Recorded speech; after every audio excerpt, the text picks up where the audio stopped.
And here at the 9 o'clock position on Metalopolis, we have, it says Kim PD right there, but that is Polt Prime Wii or Optimus Prime, of course, because he is the top ranking player on Prime at the moment. So he is Optimus Prime, spawning as our Red Terran player. His opponent at the 3 o'clock position is none other than 6jack's ViBe, spawning as our Green Zerg. Right, Optimus Prime, Polt Prime, whoever, they said whoever won the GSL was going to get the name Optimus, and he got the name Optimus. Congratulations to him, he's definitely the quote-unquote star player right now on Prime Wii. So, one thing that I'm really looking forward to seeing in this game is ViBe's playstyle, because I remember back in IPL 1 and the early stages of IPL 2, ViBe was very much a player who loved his infestors. He loved to use Ling, Infestor. It was almost his go-to build, very similar to Destiny against Terran, and it worked out really well. Lately, though, we've been seeing him switch it up a little bit. He's been using Mutalisks and Banelings quite a bit as well, so he does have two varying styles of Zerg versus Terran. I'm going to be interested to see what style he picks against Prime. Yeah, lately it has been, as you alluded to, that very, very heavy. He tends to go like 3 base, Ling, Bling, Muta, or something like that. Just do like very, very heavy mid-game aggression. Pretty close to something what July Zerg actually does. So he loves that style where he just produces wave after wave after wave of units if he's able to play defensively for the first couple of rounds, deflect a little bit of early pressure, things like that.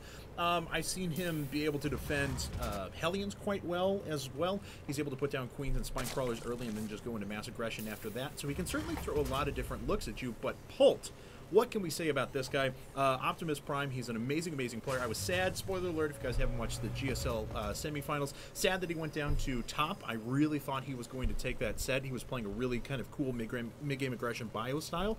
I've even seen him go bio against Zerg players a lot lately, and it's been working out for him. So I certainly think that this is going to be a very, very good match. Yeah, absolutely. And I'm going to apologize in advance, guys. I might call Polt, and I have a hard time switching names of players when they switch. Yes, it's really cool that he's Optimus, but just like I'm a fan of Whiterah, staying Whiterah and not calling him Duckloaderah, I know it hurts the sponsors and everything, but it's so hard for me to switch the name. I'm an old school kind of guy. So Polt, aka Optimus, gonna be the Red Terran at the left of Metalopolis, very old map, still played very much in tournaments, and of course ViBe is gonna be our Green Zerg at the right. Yes, indeed. So we see Spawning Pool coming down now. Fast Hatch, though, out for ViBe. Pretty predictable, given the cross positions. And right away, we see a Factory going down for Polt. So he is going to throw down Reactor Hellions here whenever he has the time to throw down that Reactor, of course. Yeah, it's almost certainly going to be a Hellion opening here from the Terran player. We don't really see Terran players open up Banshee against Zerg, because it's kind of a gamble when you go for the Banshee against Zerg. They already inherently spawn with an anti-air defense, that is the Queen. So that Banshee, while it can kill a Queen one-on-one, most Zerg players are going to have 3+ Queens by the time you arrive with a Banshee or 2. Yeah. So Banshees aren't so commonly used against Zerg as much as they were, say, against a Protoss, or as much as they were used against Zerg in the beta.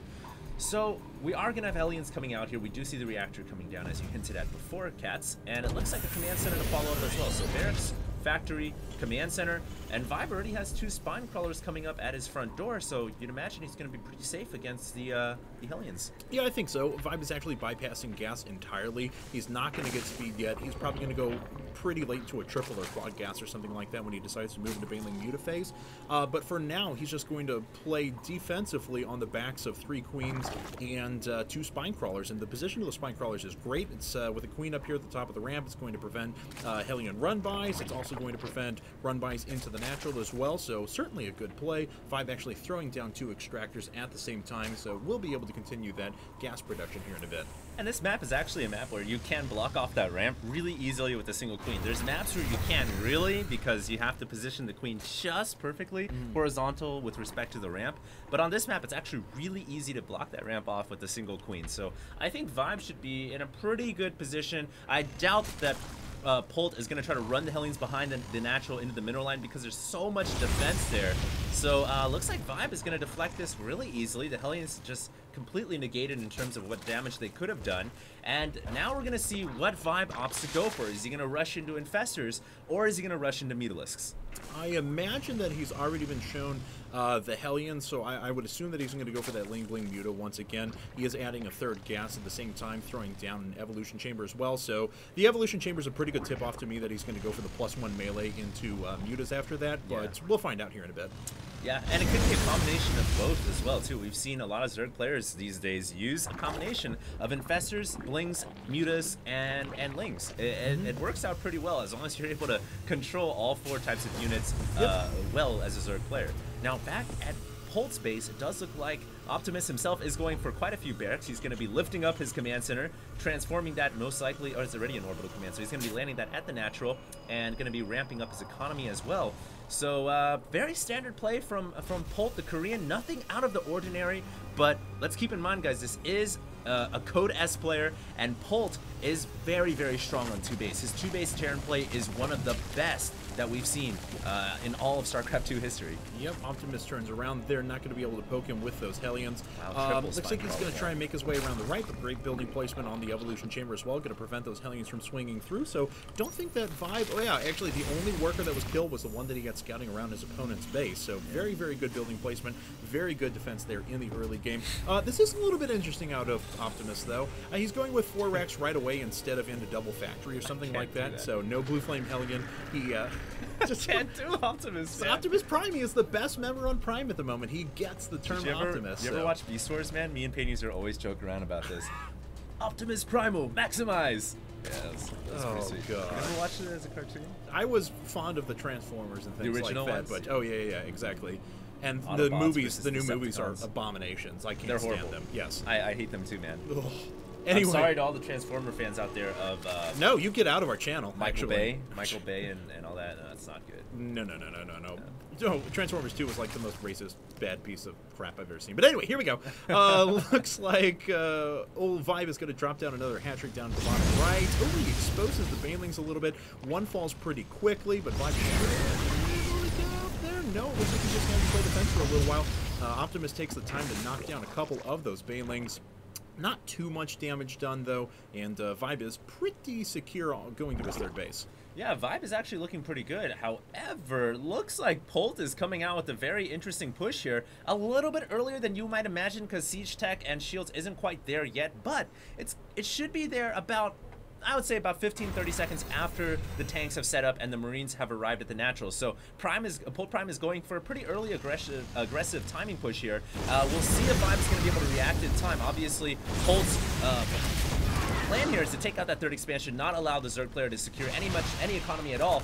And here comes Polt. He's going to be setting up right outside the creep, and is ViBe going to be able to defend against this? I don't know, but the Siege Tanks are getting in position. Actually, Optimus did a really beautiful thing there. He drove away most of the Banelings, or baited them out for a little while to get all the rest of the units in position.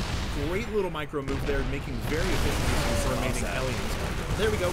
Yep, the scan goes down. He picks off a few creep tumors and forces the lead Spinecrawler out of position. There are Mutalisks that are setting up for a flank on the left-hand side, but still going to take very good control out of ViBe to break this. I love how Polt right now is keeping his Marines, some Marines to attack the front, and the rest of his Marines at the tanks to defend against the Mutalisks, which are obviously trying to pick off the tanks willy-nilly. Right now, what ViBe needs to do is pick off the reinforcements coming from Polt, but it looks like Polt's so smart, man. He's only sending a few tanks, just one actually, and a handful of Marines to guard the tank as well. This is what Terran players want to do when reinforcing. Send them in groups, not one at a time. And here comes ViBe. He's going to be coming in with all his Lings and Banelings. He hits a lot of the Marines, but it doesn't look like he has enough Mutalisks to break the tank line. And once again, Optimus's 2-base play of Terran versus Zerg is so good. It is literally optimal, and nothing here from ViBe is going to be able to stop this, and it quite possibly could end in the next couple of seconds. Yeah, it is. He's not going to be able to transfer any drones down to his third because the Siege Tanks are in prime position to cut off any reinforcements. There's nothing there that's going to be able to stop the Marines. I don't think that there's a single Baneling on the field. There is not. A few more units are going to go ahead and drop down. But, okay, so we're going to go ahead. It looks like the game volume's a little loud. We're going to change it after this game. But nonetheless, Optimus going to jump in, going to try and take out this last hatchery, or sorry, the second hatchery. It is going to fall down. ViBe not going to be able to stop that. Trying to rally in as many units as he can, but I don't think he's going to be able to make enough to break this position.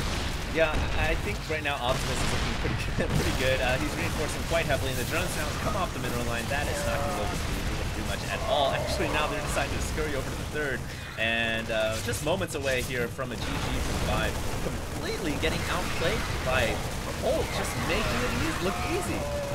Literally, he made it look like the easiest game of StarCraft 2 ever. Just a 2-base timing push, well executed, very early timing, and it hit ViBe where he least expected, and he lost. And there it is, GG. So ViBe is forced out of the game, and I'm a little bit surprised that after the stopping the Hellion so effectively that he didn't. Well, I guess I'm not even going to say that it was his fault that he wasn't able to push with mutas when he did, because Polt's timing was so good and was able to continue poking it with those Hellions and causing ViBe to overreact with a few lings, pulling him out of position and stuff like that, opened up the way for that timing push. So not a terrible game played out of ViBe, just really immaculate play out of Optimus. Not a terrible game from ViBe, just better play from Polt, aka Optimus. All right, so there we go, guys. We're going to head into game number 2 in just a second.